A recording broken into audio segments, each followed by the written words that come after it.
Okay, so we're on to Cincinnati. The Bengals. The Bengals, for a good while, they were a team that would consistently made the playoffs, but that stopped last season when they started losing personnel. And what I mean by that, last season they lost two wide receivers, which was Mohamed Sanu and Marvin Jones. One went to Atlanta, the other went to Detroit. So they just started losing personnel. And last year they weren't a good team. They were average. I think they went like 7-8-1 or something like that. They missed out of the playoffs for the first time in a while. And then this past off season, they lost two offensive linemen, I want to say. And they also cut Ray Mauluga, which I didn't really think much about that move. I still don't. But the two offensive linemen were pretty huge. And as Texans fans, we know how important an offensive line is.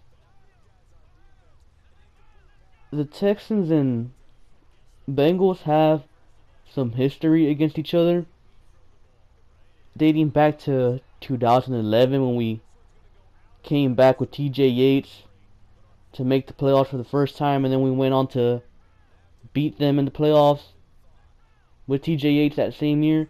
And then the next year we beat them again in the playoffs. And then we also had that game where they were 9-0, I want to say, and we were like 3-5, but we went on to beat them to knock them off from being undefeated. And then we had this past game, Christmas Eve, where we needed a win to clinch the division, and Randy Bullock misses a field goal for us to win the game. So we're definitely familiar with this team. We've played them a lot, and here's just another game where we're gonna play them. The Bengals offensive line is pretty bad. Their receivers, of course, they got AJ Green and Tyler Eifert, but besides that, they don't have much. Brandon LaFell did have a good season last year, but in my opinion, I think that was just one of those random seasons players have that happen to be good and then fall off again to wherever they were before. Their running backs don't really scare me. Giovanni Bernard, Jeremy Hill, they don't scare me at all. Got Joe Mixon, but I'm not even sure if he's getting any reps. Now, if their first round pick, John Ross, were playing, I would be scared because we do not have anyone on our defense that can keep up with him. They could just literally run streaks with him, and those would be automatic touchdowns. Maybe, because, as I said, the Bengals' offensive line isn't good. Now, the Bengals' defense isn't very good either. Their secondary, they don't have much. I mean, their top corner is Adam Jones, of what, 32-year-old corner. Their linebacker core, without Burfict, it's nothing special. He's suspended again for whatever reason. I mean, everyone calls the guy dirty, but I don't really see him as dirty, man. He's just an aggressive player. People just labeled him dirty, and then he gets fined and suspended for no reason just because of that label. Similar to how Ndamukong Suh had a few years back in Detroit.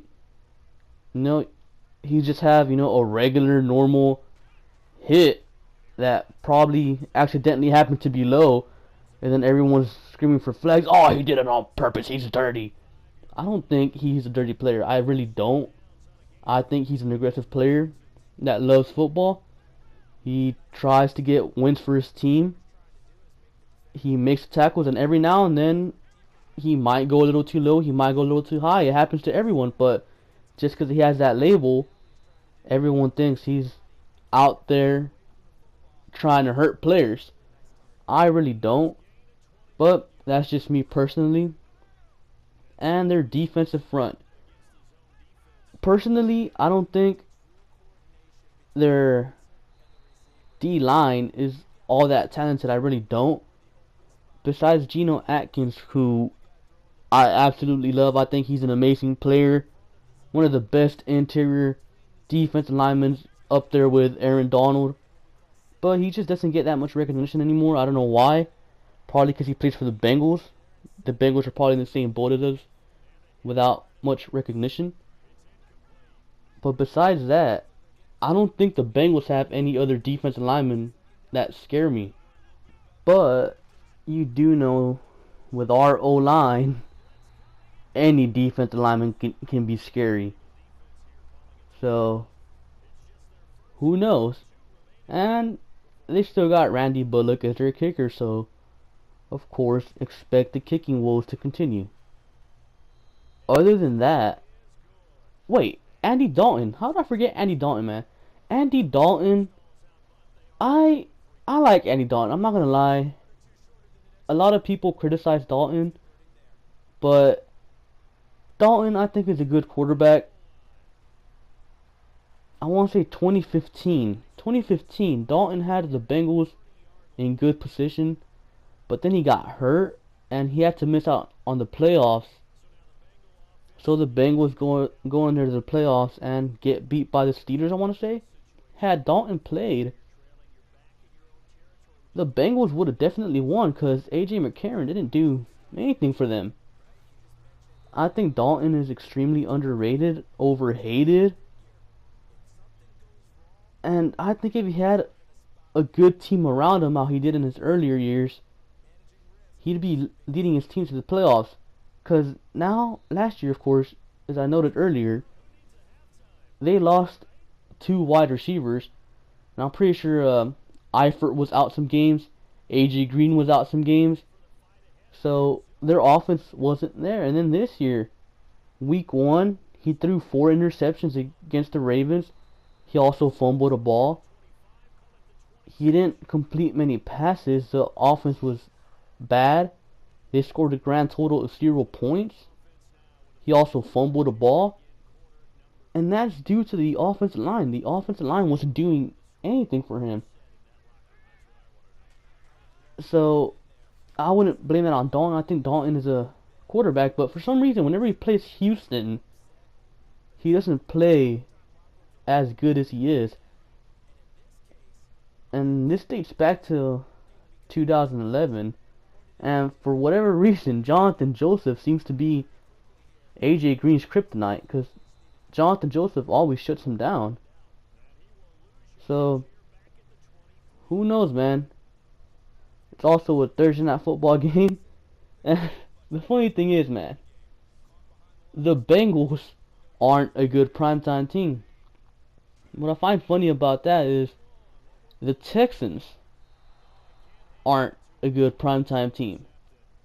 So, why would the NFL put them against each other in the primetime game? Yes, I do know that they usually have close games, but they don't have close games in a way that people would be entertained.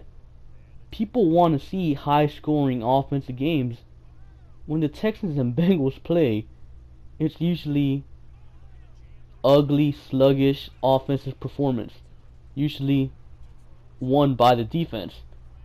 That's how it's been for a good while. I don't know why the NFL chose to put the Texans and Bengals on a primetime game. But, you know, what can you say? At least our Texans get to forget about that Jacksonville game and turn around real quick and focus on the Bengals. So, with that being said, Bengals fans, if you're watching, feel free to correct me because I do not know your team inside and out. I only know the basics of every team. So feel free to give me any extra information on your team. And yeah, make sure to like, comment, and subscribe. And I'll catch you guys later. Peace.